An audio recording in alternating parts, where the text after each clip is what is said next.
सबसे पहले ये जो यात्रा है ये बीजेपी पार्टी की तरफ से नहीं कर रहे, ये सिटीजन फॉर नेशनल सिक्योरिटी, ये एक लाइक माइंडेड लोग आकर इसको इस यात्रा को हमने ऑर्गेनाइज किया है।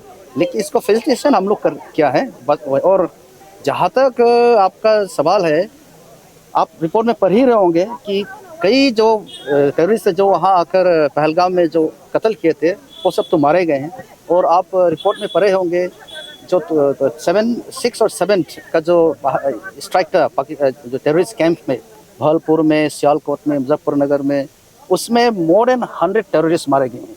सो स्वाभाविक है कि जो आए थे और पहलगाम में और अंजाम करके गए थे, कत्ल करके गए, वो सभी इस एक्सरसाइज में मारे गए हैं। और हाल ही में कल ही परसों फिर एक न्यूज़ निकला है जिसमें 2-3 टेररिस्ट और मारे गए हैं। मगर ये तो सर एजम्पशन होगा, क्या कोई कठोर ऐसा सबूत है हमारे पास?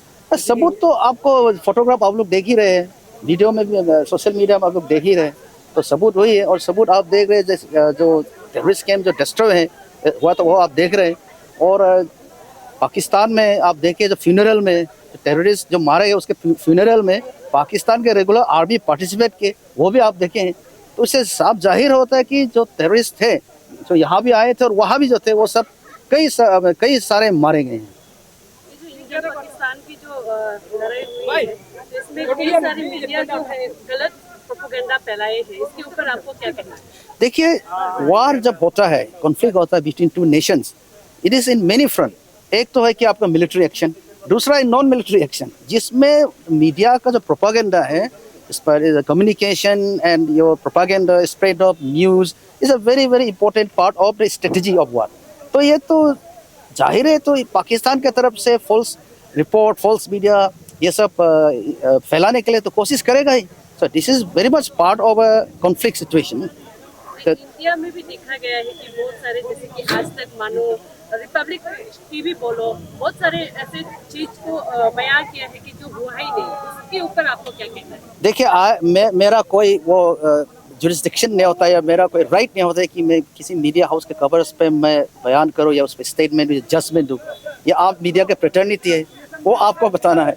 लेकिन जहाँ तक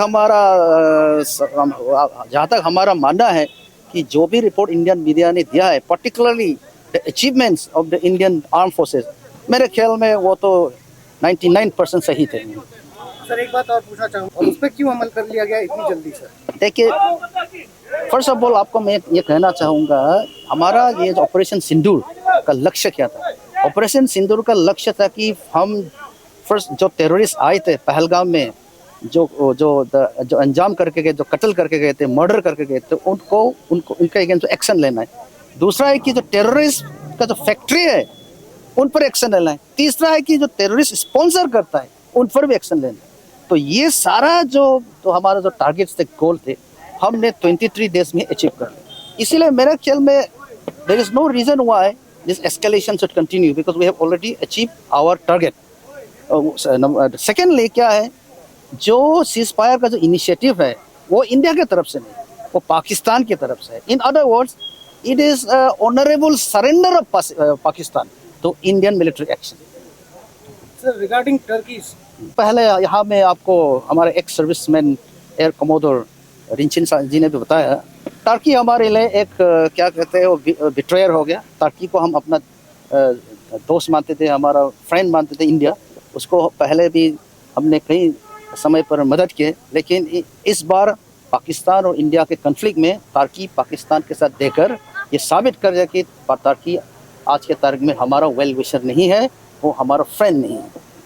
जैसे कि हमको पता है कि इंडिया और बांग्लादेश का रिश्ता कैसे है। रिसेंटली उनका जो एक्स जनरल ये था, उन्होंने बोला है कि अगर पाकिस्तान और इंडिया वार करते हैं तो वो चाइना को मिलके नॉर्थ ईस्ट का जितना रीजन है उनको कैप्चर करेंगे। इसके ऊपर आपको क्या कहना है? मेरे ख्याल में ऐसा तो स्टेटमेंट तो नहीं था। जब मैंने भी स्टेटमेंट इनको सुना था, उनका कहना था ये था कि नॉर्थ ईस्ट का जो स्ट्रेटेजिक जो लोकेशन है, अगर कहेंगे जोग्राफिकल लोकेशन को देखेंगे तो it is connected by the chicken neck, जो 22 किलोमीटर कॉरिडोर है, तो which is a very fragile connection. तो ये कहता कि अगर उसको कट ऑफ कर दिया तो नॉर्थ ईस्ट कट ऑफ हो जाता है। सो इसीलिए चाइना और जहाँ तक बांग्लादेश का जब सवाल है, जो पॉलिटिकल अगर आप देखेंगे सिचुएशन को, तो नॉर्थ ईस्ट थोड़ा फ्रेजाइल सिचुएशन में पड़ता है। लेकिन मैं ये बताना चाहूँगा सभी को और दुनिया को भी और बांग्लादेश को भी कि इंडियन आर्म फोर्सेस इतना स्ट्रॉन्ग है। हमारा जो बांग्लादेश का बॉर्डर है, it is under the BSF। हमारा यहाँ का जो अरुणाचल बॉर्डर है, ये ITBP के अंदर है। Then we have the Indian army, Assam rifles. तो it is not so easy कि आप चाह तो हम नॉर्थ ईस्ट को कैप्चर कर लेंगे, ऐसा हो ही नहीं सकता। बल्कि रादर इंडियन आर्मी और इंडियन आर्म फोर्सेस ही बांग्लादेश को कैप्चर कर सकते हैं। पर्टिकुलरली आपका जो चिटागोंग एरिया है, वो तो हमारे इंडिया के बहुत करीब है। इवन इंडियन आर्मी और Indian arm forces march down, वो तो हम लोग कैप्चर कर लेंगे। So I think those are speculation and those speculation they are not based on actually hard facts. खबरें तो बहुत उड़ रहा है। आई थिंक वो मेरे ख्याल पे जस्ट एक रूमर ओनली, जैसे आपने बोला है, इट इज एजम्पशन। एंड ऐसा तो कुछ ना मिलिट्री के तरफ से there has been official statement from the spokesperson of the Indian Armed Forces, or now there has been any official release from the Indian government. So I think those assumptions should be taken as assumption only.